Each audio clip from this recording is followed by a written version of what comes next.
Hello and welcome back to RimWorld, Episode 2. I'm Pony here with Grogan Games, and when we last left Earl and Seraph, we're working on our battery compartment, wrapping up power requirements to do our cooler, our kitchen, butcher table, all the good jazz. So let's go ahead and jump right in. So, Earl here, he's still got mining set to a pretty high priority. We really kind of on the questionable part of our steel. Looking at the requirements to run these batteries, 50 steel, we don't have it in the bank, but we've really got to get this area cranked out so we can get the batteries in. Having a well-ventilated area for the batteries is paramount to getting the power moving for this settlement. And going ahead and pulling up the needs for Earl here, he is not liking the whole fact he's in darkness. He's got an awful bedroom, according to him, which, I mean, I don't know why. I don't know why, but like a 10 by 10, I think, is like the best they can do. We're trying to, right now, fight this psychic drone. We don't want this dragging everybody's mood down. Now, Seraph over here, he's taking it especially hard with the psychic drone. He's also a pessimist, so we've inherently just got this really, really bad mood coming out of him. He's got the ugly environment going on and awful bedroom. So we've got to kind of start working on comfort items.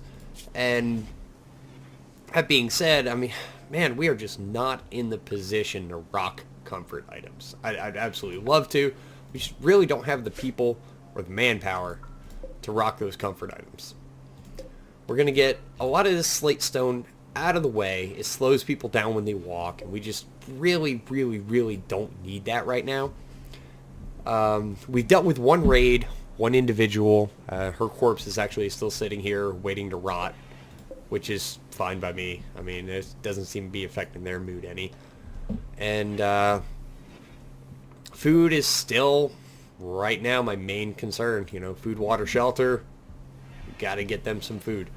So the butcher table is going to be next priority. It's going to be hunt, butcher, cook, store, and then we've got to get into the power.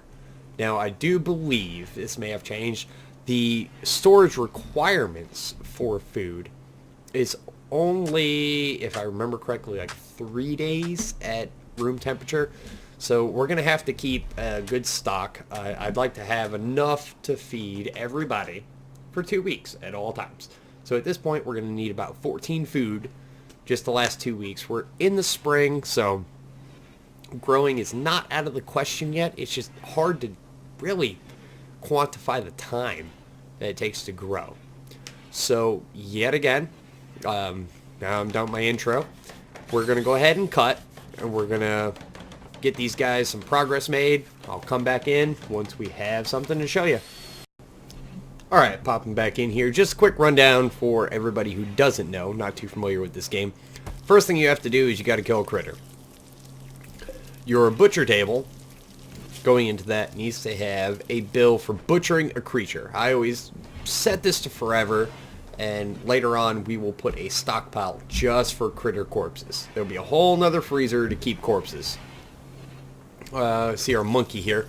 Monkey is wandering, but he's probably going to find his way up to find food. Well, once we have the butchering set, hey, we're going to butcher everything we absolutely can, and we're going to make some kibble. The kibble is what all of your pets and critters eat. Then we go over to our fueled stove, and we're going to cook our simple meal at a bill until I have 14. I got 2 guys. That's a week's worth of food, so we can actually crank that up to 28. Let's just keep 2 meals per person per day. That's going to be conducive to keeping our guys alive for about 2 weeks, which is not very good going into winter, but hey, we're still in spring. We have time to build up a supply. Our biggest focus coming out of having food now is we absolutely need to get steel, we need to get power, and we need to get batteries. So, yet again, I'm going to cut and come back when I have something to show you. Alright, so Earl, our little night owl here, has mined out a pretty good deposit of compacted steel, yielding us at 35 steel approximately 180. It's assuming 30 times that, and that's, 210, but 210. We can actually go ahead and make 2 solar generators, which right now we absolutely need because we need power. We don't have any stored, and it's going to take an additional 50 steel to create more batteries. So go ahead, drop in the 2 batteries in here. We absolutely need them, and we have another compacted steel deposit over here. So once those are made, we're going to start working on everything we need to do to run the wiring and get those batteries up and moving. I've got the time set to 3 times speed. Keep these guys moving along. And to be honest, I'm sure you guys don't want to sit here and watch these guys just clown around and do what they got to do. So yet again, I'm going to go ahead and cut, and I'm going to come back once I actually have something to show you. Well, status update. The battery room is complete. We've got our internal temperature at 72 degrees.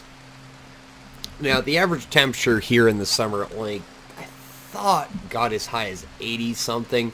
We will have to put an air conditioner in at some point, but you know what? We'll deal with that when we come to it. We're working on the power conduit from the solar panels and battery network, which I'm a big fan of redundant systems, so you're going to see a lot of that as I play. Redundant systems. If, some part of this blows, the batteries can still provide power. It's just me. I'm a little weird like that. We've got Seraph is in bed. Where are we at? Earl right here is just done mining that little vein out, and we still have some more to utilize, which is really good. And man, why is the double click not working? You guys got to let me know why that just is not functioning. So I figured I would eat up a little bit of time, build this episode up, and just kind of randomly chit-chat and talk. But outside of the whole RimWorld vein, I spent all of today. I mean, I kid you not, man. I get off work, run around, I go to 5 auto parts stores, and I cannot find Valvoline VR1 synthetic 2050 oil. I went to so many places, man. That's all I'll put in my bikes. That's it. It goes in my primer, goes in my oil. Can't find it. I mean, what happened? Did nobody buy it? It's just absolutely frustrating. I refuse to put anything other in my bikes than that 2050 in the primary or the oil. So that was my point of frustration for the day. Just trying to figure out why. Where did it all go? I mean, they've got all the other crap on the shelf, but man, you can't get a high-end oil in my part of the country. And I'm in the southeast, northeast Tennessee, actually. I'm sure you can tell by the accent. But man, just drove me nuts today. Well, it's good to see Earl is not eating packaged survival meals. We still have some of those. We've got 9 of those. If they were to eat 2 per day, we have approximately 4 days just on packaged survival meals for them. We have 5 simple meals, which really isn't much, but we have not designated anybody to kill animals. Wait a minute. Alright, so our cooler is actually working, which is odd. Let's go ahead and pull up our power menu and see kind of power. Alright, power conduit. Alright, so we have one cooler right now that's connected directly to the battery. The battery is collecting its power, of course, from the solar panels. Its usage right now is... it needs 200 watts because this area right here is at 31 degrees. So it means the meals are frozen, won't spoil. It's good. But we really do need to branch out and start killing some more critters and start building up a stockpile. It's the second of summer, pretty much the beginning, but we still absolutely need to build up a stockpile for the summer. We really do need more people, and normally when I played this, again, quite some time ago, I would run a barracks style sleeping arrangement for a lot of people. I don't have a med bay yet. I mean, we really aren't set to take on more people. We're not set to take on prisoners. We're not set for a lot of things. So we've got a lot that we have to correct, and we've got tons of work that we absolutely need to do. And I look for you guys as the community to help direct me, I look forward to you guys being involved and letting me know, like, hey, this is what you want to see, this is what you want to do, and even down to, hey, can we change these guys' names? If we can change these guys' names, hey, give me some names, man. Let's change these clowns' names out and figure out what we can do with that. And look at that, rename colonists. So you guys let me know. Let's find some names. Let's find some objectives. Let's find some goals. I am totally down for that. Absolutely. I love this game. It's so much more fun with direction from the community.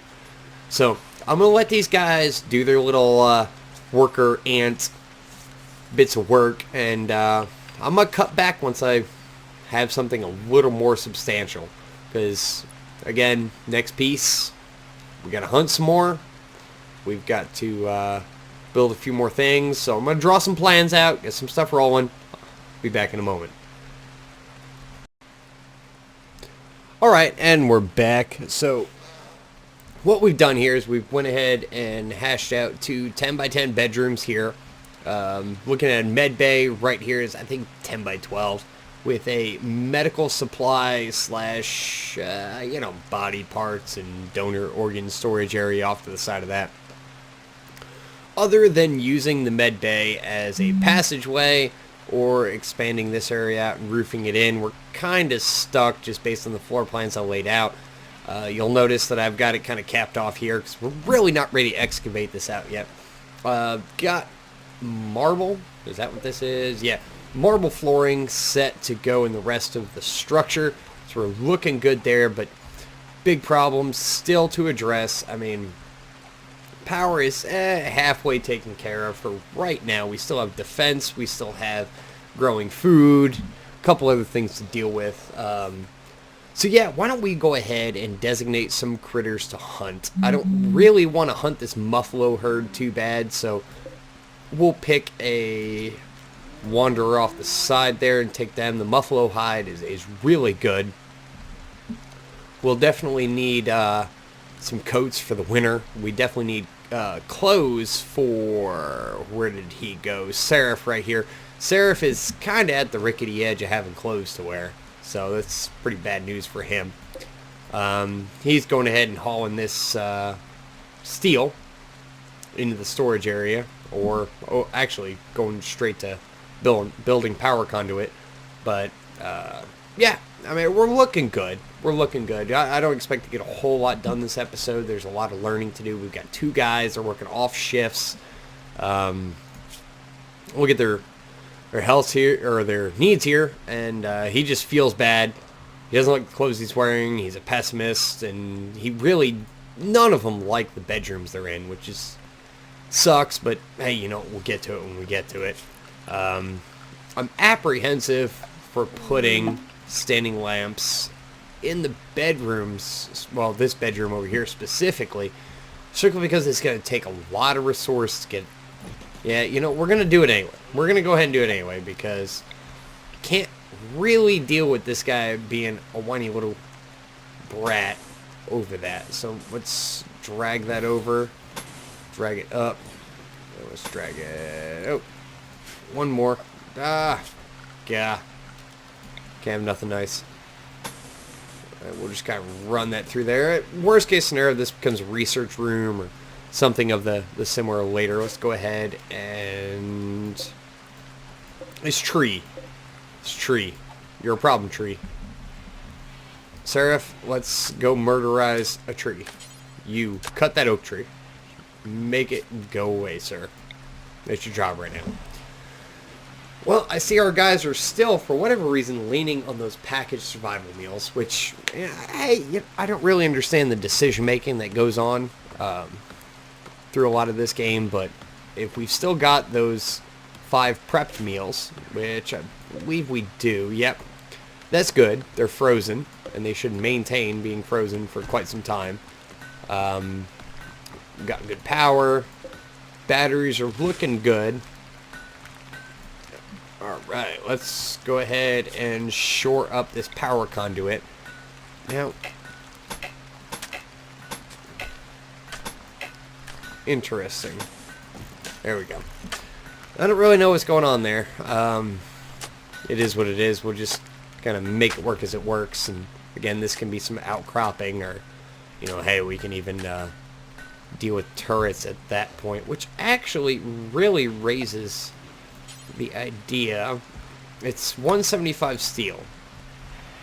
What do we have for steel right now? Let's look at that. We actually have a pretty substantial supply of steel. So if anybody's coming in, they're going to come in with the intention of either hitting this supply here or possibly the food. So we may need a turret in this area for right now, and maybe a turret in this area for now. Really, until we get pretty substantial force coming after us, I'm really going to let this hang and let it sit, because I really don't feel like we need to waste the resources. So we've got a couple visitors. They're eating their chow and bouncing around, doing whatever they want to do, and that's all good by me. We've got Seraph just got done butchering that hare. I don't know what that's all about. Did we get that muffalo yet? Well, I guess that's what we just did, is that muffalo, huh? Let's see here. Simple meal 5. No, we haven't gotten that muffalo yet, it doesn't seem. Nope, no, there he is. There he is. Alright. Well, kinda slowing down a little bit. We got some compacted plasteel, which will be good later, so we'll keep that in mind. We've got, I forget the visitors, we don't care, tattered apparel. We're going to work on that very, very soon. We'll have a tailoring bench before too long. Crafting room, tailoring bench, all that good jazz. Joy source, let's look what it takes to give them a little bit of joy. Horseshoe pen, not going to take us too much to put together, so let's go ahead and throw an outdoors horseshoe pen together. Let's keep it away from where we're dumping things. I don't want them to have to see that. I don't really want it near the power. We'll kind of stick it out here in the middle of nowhere and see what they do with it. We'll do a rec room later as we dig into this mountainside and kind of reinforce everything. We'll go ahead and do a rec room, but that's just definitely going to be a little bit down the road. So far, we're progressing slow, but we're doing well. I mean, it's not a very high difficulty situation we're in, but I think we're moving along very well. So you guys see where we're going with all this, and yet again, I'm going to go ahead and do a cut, and I will be back once we have a little bit more accomplished. Alright, and these little lazy dirt bags are taking a little bit longer on this fine evening to wrap up the work I need them to do, so I'm actually going to go ahead and wrap up episode 2 now, and yeah, we'll call it a day. If you like what you see, hit the like button, hit the subscribe button. Other than that, you guys take care, have a good day, and this is Pony here, signing off.